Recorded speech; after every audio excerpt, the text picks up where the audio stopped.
Good morning to all participants who have joined us today from various corners of India, from Andaman Nicobar to Chhattisgarh to Punjab.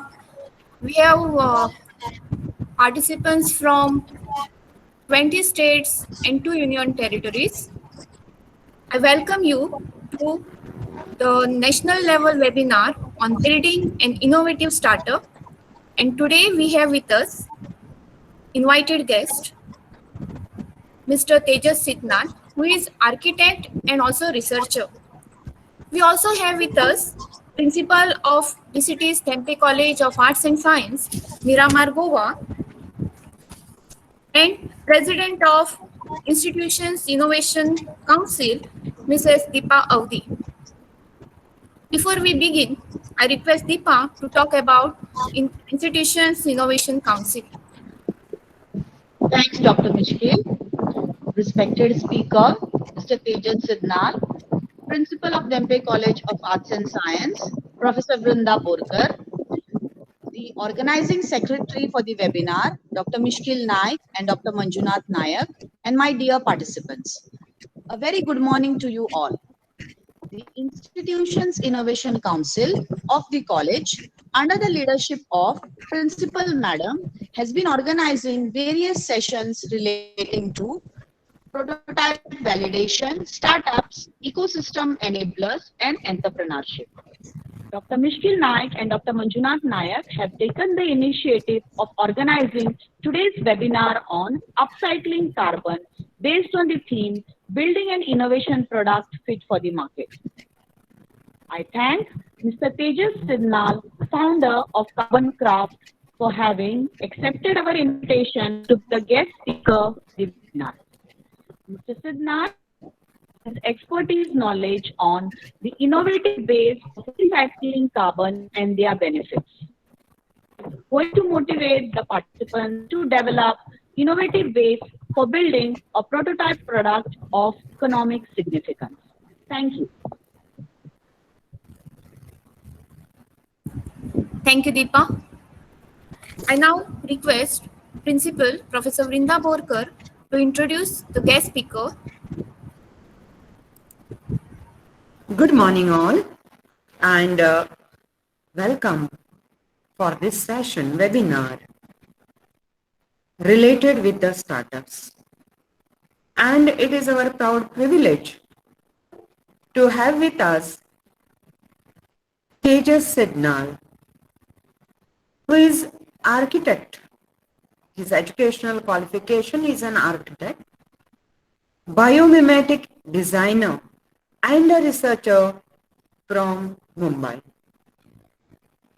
He has a strong inclination towards biomimicry, and he has been researching over this field over past 9 years. His passion lies in exploring sustainable, innovative strategies for designing. Breathe is an international visiting school which he directs and runs at the intersection of biomimicry, material science, and design. He has completed his master's from AS School of Architecture, London, as a Tata Scholar, and has now set up platform for research Carbon Craft in Goa to experiment challenging work at the intersection of the tech craft design. I welcome Mr. Tejas to Dempe College of Arts and Science. Of course, during this Diamond Jubilee celebration, yours is the first webinar that we are holding today, and it is our proud privilege to have a youngster who is delivering a talk on a startup, and that too a startup which will work in dual ways. One is reducing the pollutant and other is converting the pollutant into a usable tile. We have seen your video as well, and I was impressed about your work.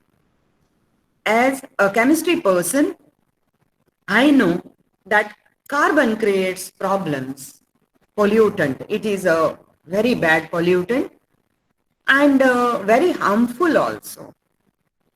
From the vehicles, from chimneys, from factories, from exhaust, many places we have the air pollution. And it really becomes difficult, and especially in Goa scenario, people are afraid of carbon. So this method of using carbon in the form of tile, or many a times some research is going on to use carbon as a techno material. Okay, so we can use it, the worst pollutant, in a good form. So I would not like to take more time. We have gone through your video and we have seen that we have a very nice entrepreneur, startup person, which I think will definitely uh, motivate many of the people who are now online to take such type of startups, to think innovatively, and that is the way forward. Always I say, we the chemists created many pollutants and we are creating the pollutants on this earth. So we the chemists itself have to think of removing these pollutants, because the remedy also lies with the creator. So chemistry person with architect, engineer will have to think of all this, curbing these all menaces which we have added to this world during last 50 years only. Maximum it will be 50 to 60 years we have polluted this earth. And the highest now, you know, that it is the biological problems that we are facing rather than the chemical ones. Anyway, it is a nice this thing, and I am hopeful that your presentation will definitely enlighten us and may motivate many of our chemistry staff, okay, to think of different ways how to reduce this type of pollutions. May not be in carbon, it may be something else, but some ideas can be definitely taken. And I congratulate you for having a startup, and also my best wishes to you for all your future endeavors. I also welcome all the people who are on the on online platform. We would have enjoyed having you physically in Dempe College, just opposite the Miramar Beach, our colleges, and we are completing 60 years this year. So we have many webinars and seminars lined up. So we would have been happy to uh, be here and host you here. However, nothing stops us from learning, and webinars have given us a vent out for all this type of our necessities. So thanks all for accepting, and thanks all for joining. Welcome all, and let us listen to Tejas. Thank you. Hi everyone. Am I audible? I'll just check once again. Yeah, you're audible. Perfect. Thank you, ma'am. Thank you, Principal ma'am. Thank you, Ms. Gill ma'am, for giving me the opportunity. I think it's my honor to be able to speak to people who want to listen to someone. I think that's already very exciting. There's a huge bunch of people who've joined. I can see almost 100 people have been a part of this. So it's a privilege for me to be able to speak to a crowd who wants to hear a story out, basically. While we're trying to solve a problem, this is one of the journeys that we've taken since a while now. What I'm going to do is I'm going to take everyone through a presentation. I'm going to try and make it as quick as possible because I love to have interaction more than the presentation. I don't want to talk about myself or the work that we do a lot more, but I want to talk about how can we really solve this problem, because I think this platform is more for people who are aspiring, who are wanting to do something, and how can they really solve this problem. So I'm going to quickly take through our journey and shrink everything to a 15-20 minute, and then we can take a lot more questions from there on. I'll just share my screen.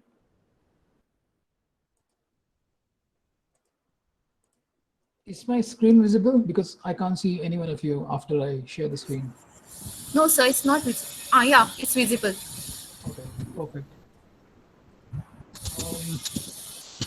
So a couple concepts first I want to explain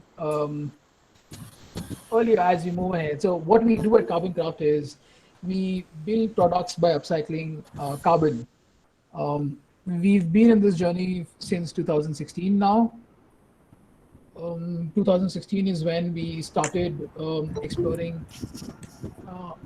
I think someone is on mute. If it's possible to unmute. Unmute. Yeah.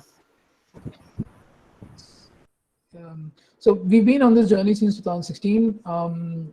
2016 is when we started to work around this. The idea was to work around clean air, clean water, clean food, everything related to architecture. So the first idea was, can we look at one of this problem that we can solve? So the purpose was to solve a problem around architecture. So me being an architect, started to look at various three parts, and then we realized that 39% of the energy related carbon emissions are due to the building and the infrastructure industry. So that's when the journey really started with carbon. We earlier tried to make bricks that failed. We then tried to make a facade system. So facade is an external skin of a building, something that we clad the buildings with. So that failed as well. And then 2019 we started with tiles. I'll not go a lot more into detail with why that failed and how that failed. I think we'll talk about that in conversation if someone's keen on that part. But I'll just take everyone through this presentation now. So starting with products, right? Like why did we even make a product? Starting with that problem. So the idea was to make a carbon negative house, and that's what we wanted to do always. And we realized that if you want to make a carbon negative house, you have to have carbon negative products. What does carbon negative really mean? Carbon negative really means that it stores more carbon into the product more than what it really emits to make it. So for that, this is the kind of a linear economy based model products that are really there. What does linear economy means? It means that we have the raw materials, we heat, beat, and treat them, we package and ship them, we consume and discard them. That's how a linear economy really works. What do we really want to do? We really want to do a circular economy based model, which essentially is what nature does. That's where my inclination towards biomimicry has always been, talking about a circular economy based system, which means that one's waste becomes one's gold, and you can use it back again to make a product or complete a system. So there are two parts to reusing it back again. One is downcycle. What does downcycle mean? Downcycle is, imagine there is a product and the value of that product reduces while reusing it. It's called downcycle. For example, you can see tires, right? Tires at the end of this life cycle, usually it becomes a planter or it's burnt, right? So the value of the tire is reduced to mere a sort of a corner pot or into the land somewhere, or it's dumped and landfilled and used back again into that. But there's upcycle.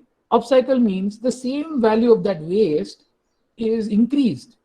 For example, if you see air pollution, right, is a waste.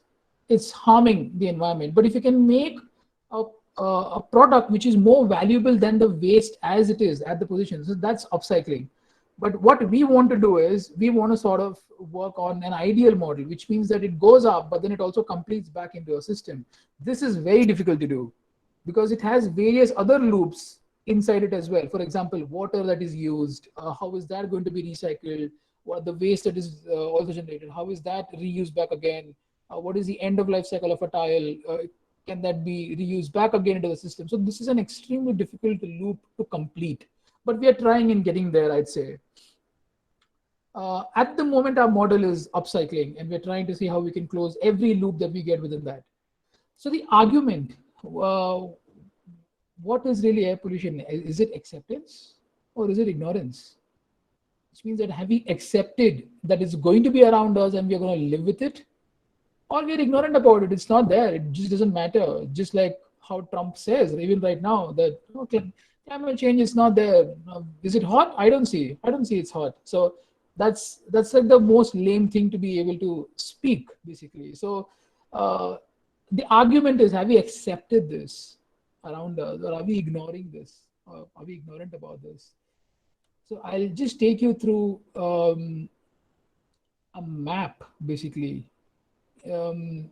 This is the urban fabric of Delhi, just a part of it. Can you see even one tree in this? Just even one tree, this is one tree, and just besides that is one bungalow. Imagine this is just a piece of fabric, urban fabric that is being built, right? So air pollution is such a huge problem. So we started to think, can we solve that through architecture? Can we solve it through a certain storing? Can we store it into a building in a certain way? So that's when we started to think, can this only be solved through a technological challenge, or can this be solved in a larger problem scenario? And that's when we started to think about it, and then we thought, why don't we make products with that and then upcycle it into various building materials? And that's what we do at the moment. So for that, we need to understand the first part. The first part is air pollution. Where does it really come from? So what are the various areas and sources that it really it generates? So you'll see it could be due to household, it could be due to industries, it is due to the vehicular pollution, it's nature and other human activities. So there are various ways of solving this problem, and also there are various sources and pollutants which create this problem, right? So for example, if you say household burning, this is a huge problem in the rural areas. But if you see human activity, this is something that we can control. This is something that we build and develop at the moment. We are already seeing a rise in electric vehicles, but does that solve all the problem? Because still we are manufacturing vehicles in the first place. We are not improving our say public infrastructure, but we are having more individual vehicles out in the on the roads, which means even to make these parts, there is going to be pollution. So how do we tackle this? Industries, how do we have policies around this and solve a larger problem around this? So we started to calculate, like in a normal condition, if we are breathing the air of Delhi is so bad, it's as good as having 8 cigarettes. It's that bad at the moment. So even if a person is not smoking cigarettes, he's a passive smoker, which means every day he's having 8 cigarettes worth of say pollution inside his lungs. I'll just take this moment also to sort of explain. We all know about COVID-19, right? So COVID-19, the virus, is 20 times smaller than the PM 2.5 particles that are there in the air, which means that if COVID-19 can do this kind of damage into our lungs, imagine what these PM particles could also do. This is just a comparison because we all know how COVID-19 we are dealing with right now and what kind of damage we can have.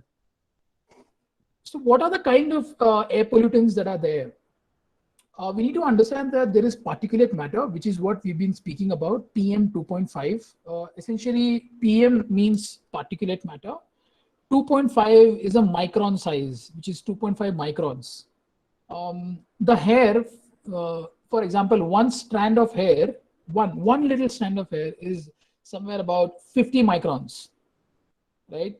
And these particles are 2.5 microns, which is about 20 times smaller, basically, than the hair. that you have, one hair, you can just pluck it and see that how thin it is. It's not even seen. And then microscope is somewhere about 20 times smaller than that. That's how PM 2.5 particles are. So PM 2.5 we say usually because below that or above that, you can't see it from your naked eye. So that's particulate matter. And this can have various, it can have carbon, it can have lots of other particulate matter as well, organic and inorganic. There are other part, which is the gaseous pollutants, which is, we hear quite a lot, carbon dioxide, NOx and SOx. What are these? These are GHGs. GHG is greenhouse gas, all the pollutants which are there in the air. So NOx is NO2, SOx is SO2. Essentially, these are larger pollutants which are there in the air. So CO2 is there in the air, and that contributes to a larger global warming, right? It will say pollute. It will heat the entire environment, which will cause the sea level rise and everything. But particulate matter is something that you and me are breathing at this moment. That is why it is also a short-term problem, but CO2 becomes a long-term problem. So moving from here is what is really air pollution. So how does air pollution, how do we define it? So there are two problems to it. One is, how do you capture or collect it? Right? That's the first part of the problem. And we learned this after 3 years. And the second part of the problem is, what do you do with it? That's the second problem. And while I spoke about the fact that we worked on brake, we worked on a facade earlier, we realized that we can't solve both the problems. We have to choose one, because we have limited capital, we have limited time, and we have limited resources. We can't do both. That's when we chose to work with what do you do with it, largely. And we started to partner with a lot of factories and companies to solve this part of the problem, which is, how do you capture or collect it? So we work with companies who either capture, or we work with factories where we can stop it and say prevent it from being burnt at the first place. And then we take that and then work to make carbon tires and various patterns and plain and customizable designs from that. So before this, I want to explain, I don't have this on slides, but I want to explain how is carbon black really made. I'm just gonna stop this for a while and probably come back. Can everyone see me now? Yes, sir. Yeah. Yeah, so I want to just, if anyone wants to on their video, it'll be more interactive in that way. It'll be more exciting in that sense. I want to ask, can anyone see anything black around you right now? Anything black? It could be my t-shirt, it could be a book that I have, it could be the phone that I have, it could be the mouse that I have, right? It could be the earphones that I have, or anyone. I can't see anyone, so I can't point and tell, but anything black around you. How is that really made? That is made by burning fossil fuel in a controlled environment. So essentially, imagine when you heat a candle, right? Candle जलाते हैं हम लोग, तो उससे वो धुआं निकलता है. That's also carbon. That's also black. That's soot. So that's called black carbon, essentially. Imagine doing that in a controlled environment with fuel, and that gives out the carbon, essentially. And that is processed and used to make anything black around us at the moment. Right? So I was at the point where I was speaking, how do you capture and collect, right?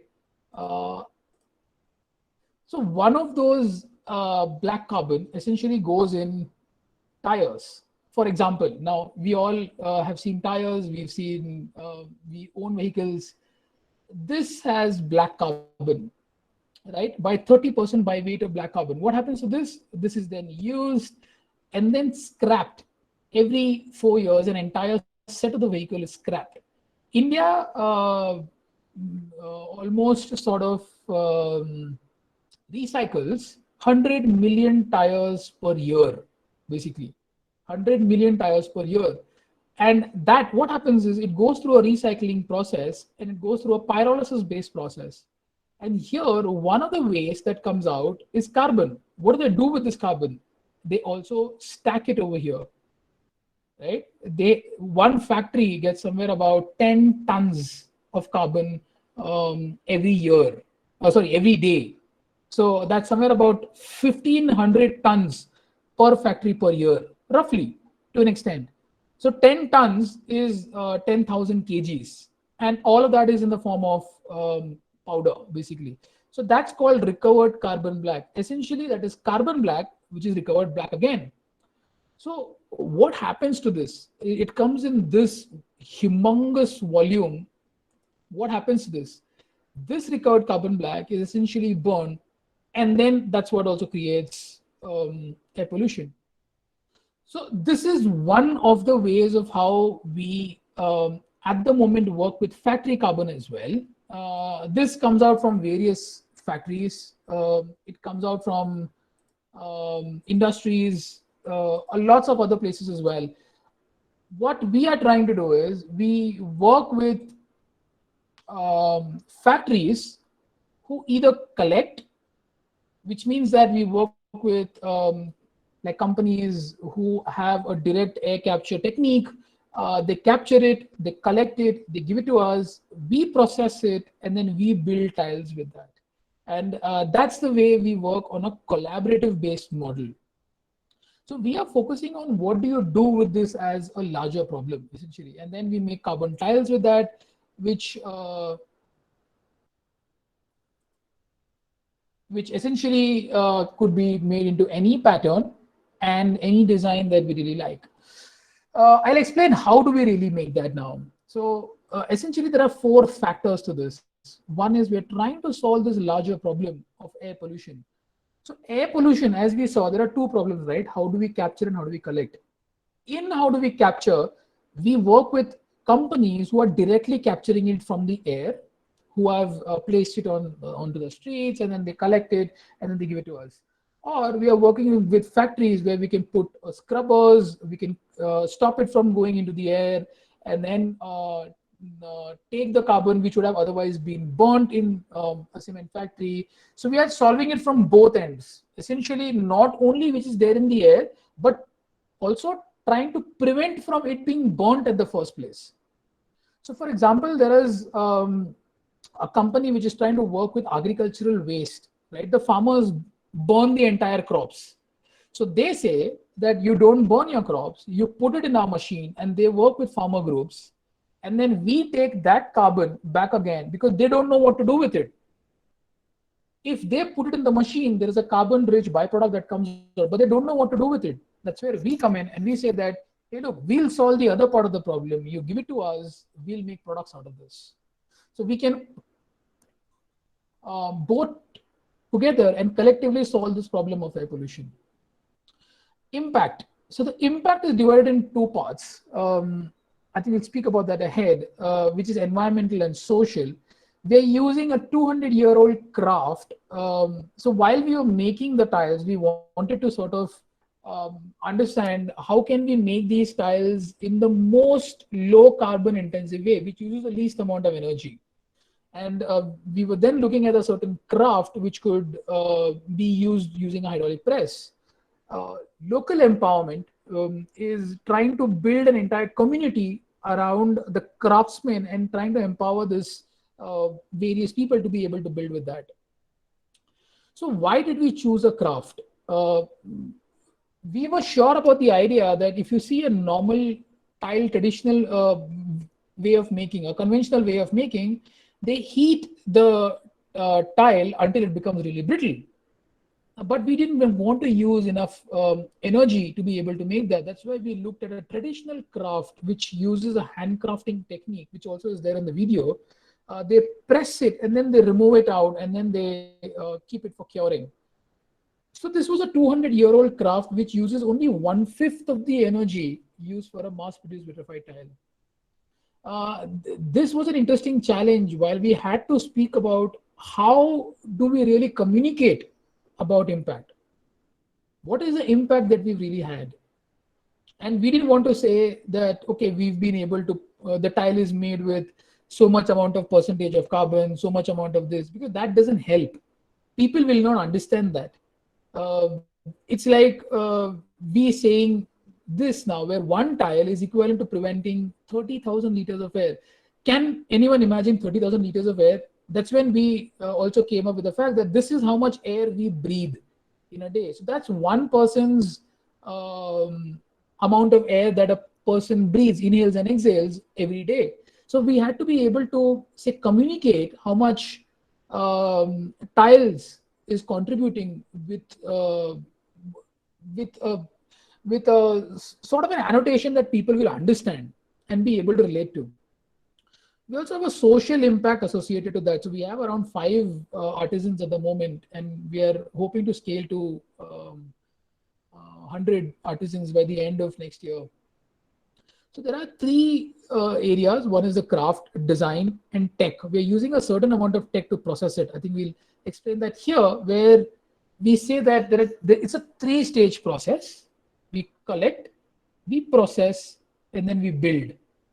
Essentially, what we do is in the collection stage, we scout the carbon from various partners or from various factories that we work with. We analyze it, we scrutinize it, we do a physical test and a chemical test to understand its size,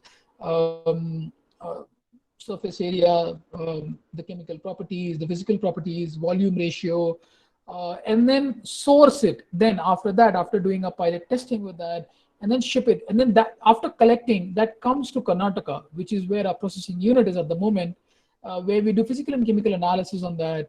We standardize the carbon largely so that it's usable.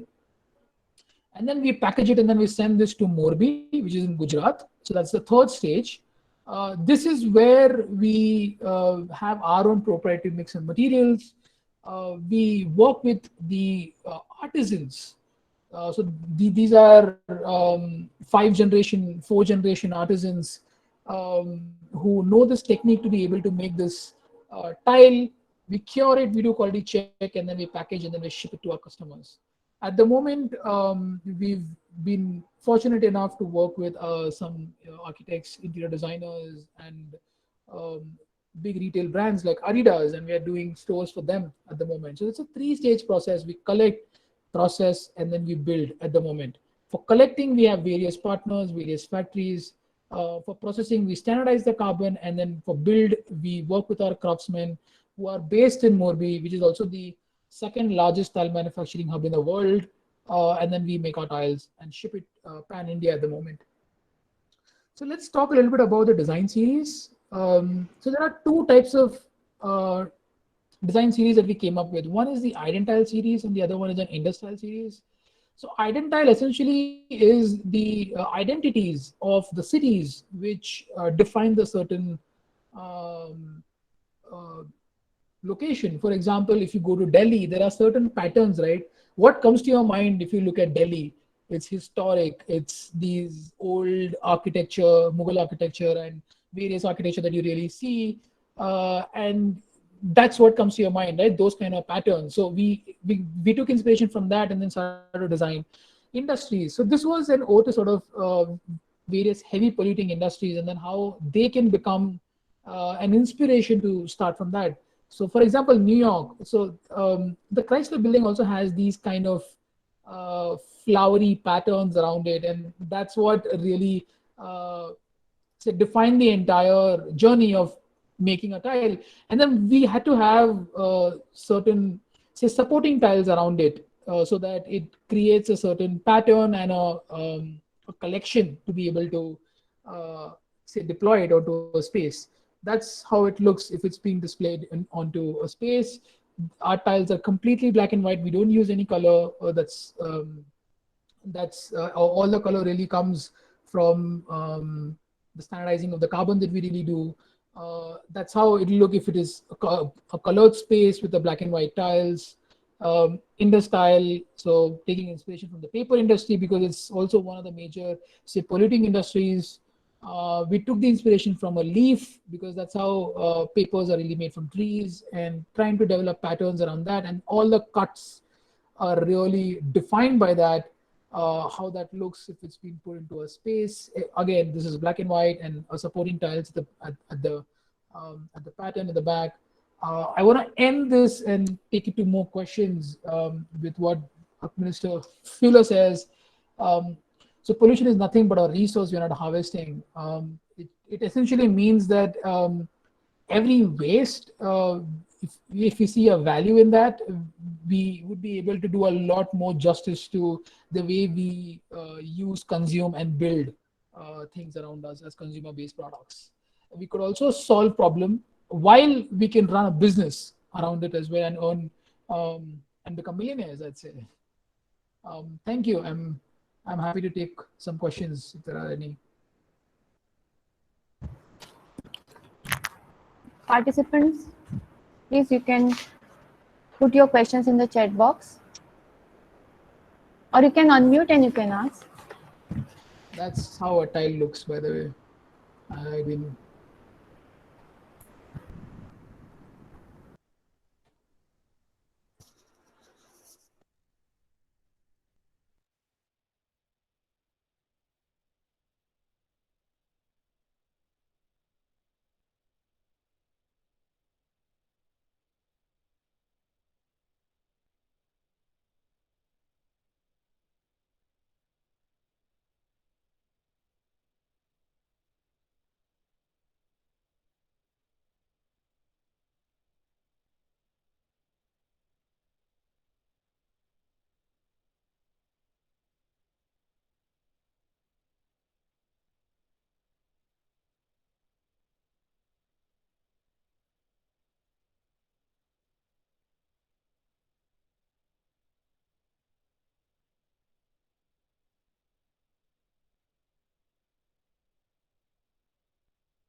So this is just a sample right now.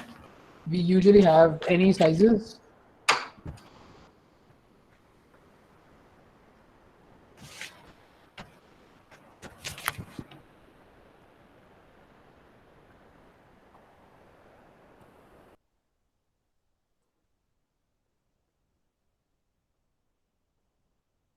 Right. So if no one has a question, I can start a conversation. I'd like to know, where are people from? So people have come from Karnataka, Gujarat, Rajasthan, Maharashtra, Odisha, Andhra No, Pradesh, Jharkhand. Yeah. right. They are I mean, students and faculty here. okay, all of them are students. Okay. And some other faculties from ICER, IIT also have joined. Okay. They are also with us here.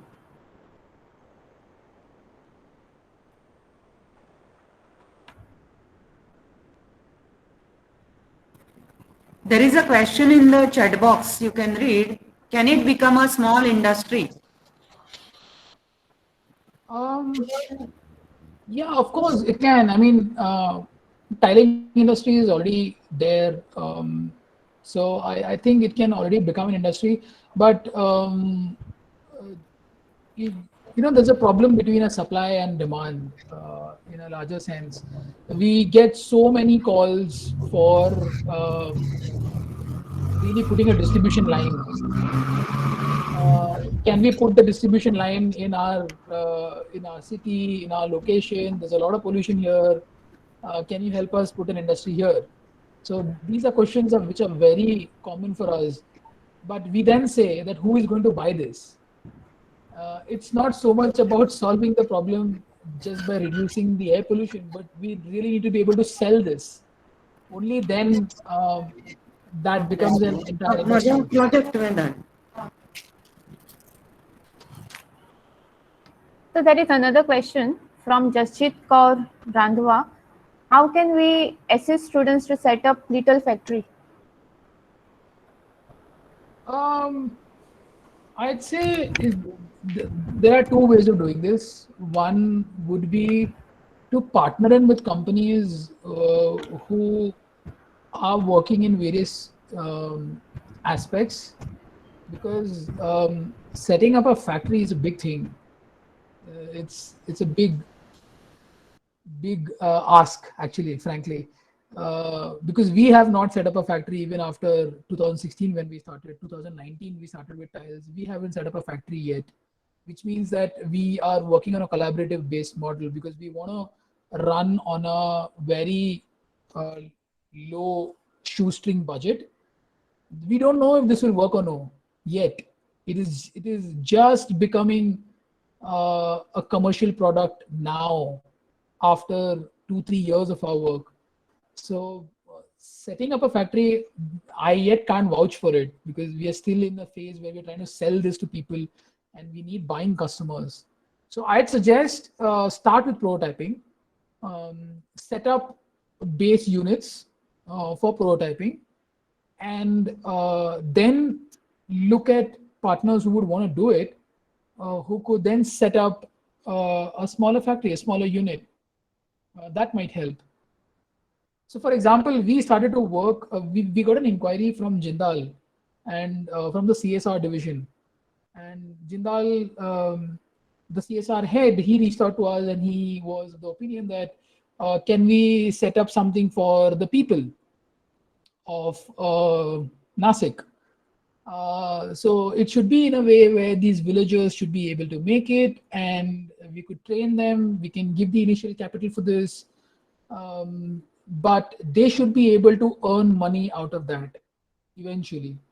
And that's when we stopped and backed off, because we don't know yet. We are struggling to do sales yet, because solving a problem is one thing, and selling it is another thing.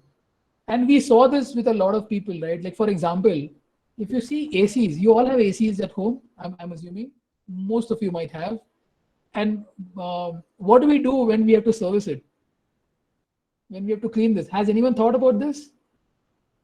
AC also purifies to an extent, right? To an extent. Usme dust घुसता है. What do we do with that right now? We just wash it with water. It just goes into, so what you're essentially trying to do is, in a very simple way, you're solving air pollution, but you're creating water pollution. That's what you're doing. You don't know a use case scenario for that. And now imagine that in a huge scale, like with a factory running chillers, malls running air conditioned units, which needs to be, all the filters need to be repaired or replaced. The HEPA filters need to be replaced, or it needs to be serviced every month. What do you do with that? What do they do today? They do millions and millions of square feet, these air conditioning unit guys, but all they can do is just put it in water. And these are simple things, but trying to solve the larger problem of air pollution.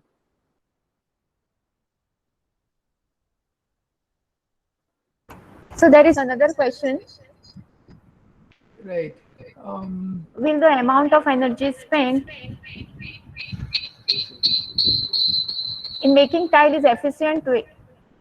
I repeat, will the amount of energy spent in making tiles is efficient way? Will the amount of energy spent in making tiles is efficient way? I didn't get the question actually. Will the amount of energy spent in making tiles is efficient way? So, to what I understand, this is which means how much energy is used to make these tiles, and is that efficient enough? Is that the question? So Yeah, I think it looks like that, sir. It is.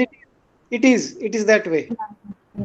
right. So the amount of energy. So when we were starting to make the tiles, one thing was very clear for us. We don't want to make a carbon tile by using by emitting a lot of carbon out of it, right? Because you will always use the same sort of system to be able to make a tile, which means you are going to generate some carbon emission by making the tile. So if you generate that and then you make the tile by emitting a lot of carbon, it doesn't serve the purpose. So that's one of the reasons why I think we also largely wanted to make sure that you use least amount of energy to make a tile. And then we started to find various ways of making it. And one of that was the handcrafting a hydraulic based technique, which uses the least amount of energy, 1/5 basically from a conventional tile, and using recycled material, which also reduces the energy used to make a processed virgin based material to make a vitrified tile. So for a vitrified tile, you need clay, you need to mine it and whatever, use it and process it and then go through a certain system to be able to make it. But for us, it's recycled, it's there, we don't need to make it, it's waste. And we use that into the tile as a material base to be able to make that. So there is a question from 12th standard student Aditya Korde. What would you suggest for students who wish to start product-based startup? And his next question is, what are the key points to consider before starting? I'd say the starting point is already wrong, which means that what would you suggest for students who wish to start a product-based startup? So the point is not to start a product-based startup. The point is to solve a problem. So you got to be able to figure out what problem you want to solve. Like there are various ways of solving a problem, like for example, for us, we want to solve the air pollution problem. Making a tile is a derivative of that. We didn't want to make a derivative. Starting point was not to make a tile. Starting point was to solve the problem, and I think that's that clarity is very important. Which problem do you want to solve, and what is the easiest way of solving that problem? Maybe it might not be making a product. What are the key points to consider? Yeah, I think that's the key point. First, define the problem very clearly. And if you feel product is the way to solve that problem, one of the ways to solve that problem, try to figure out if there's a market for it and if people will really buy it. So there's a very rigid structure which is trying to make a POC, which is a proof of concept. Making the tile a product very, very quick to just to see and understand if that is something that people will take opinions from customers who will buy it, and I think that would be the starting point.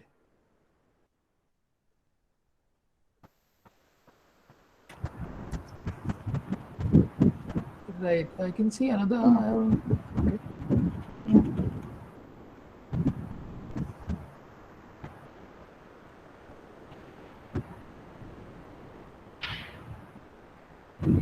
If any participant has any question, then you can send it to me. I will forward it to sir.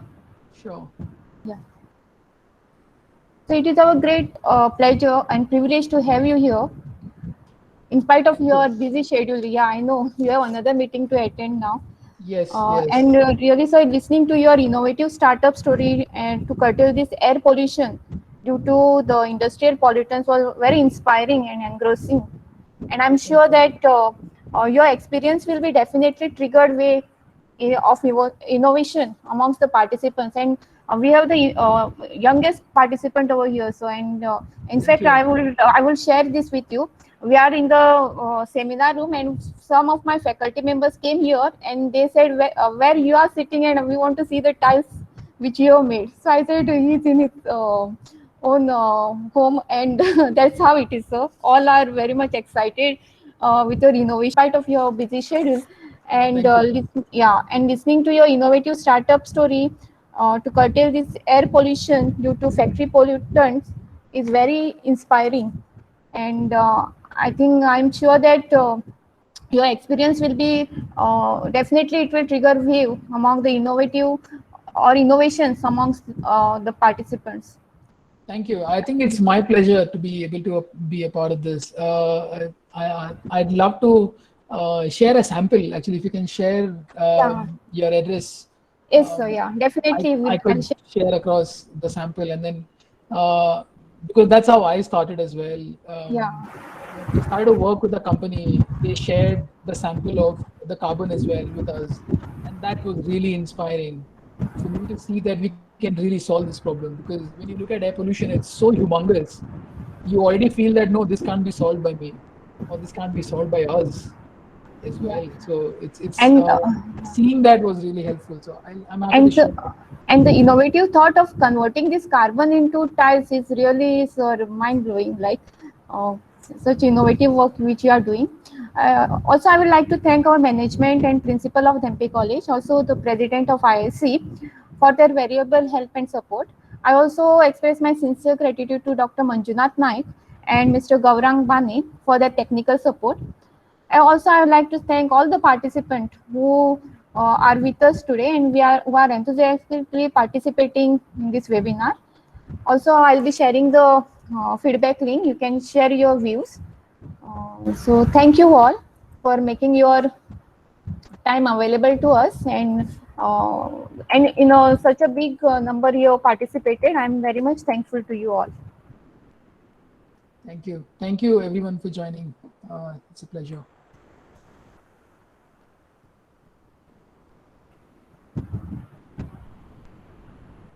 Perfect. I think I already see a couple more questions, but I'm happy to answer them over a mail. Yes, sir. Yeah. Thank you. Thank you, sir. Thank you very much. Yeah.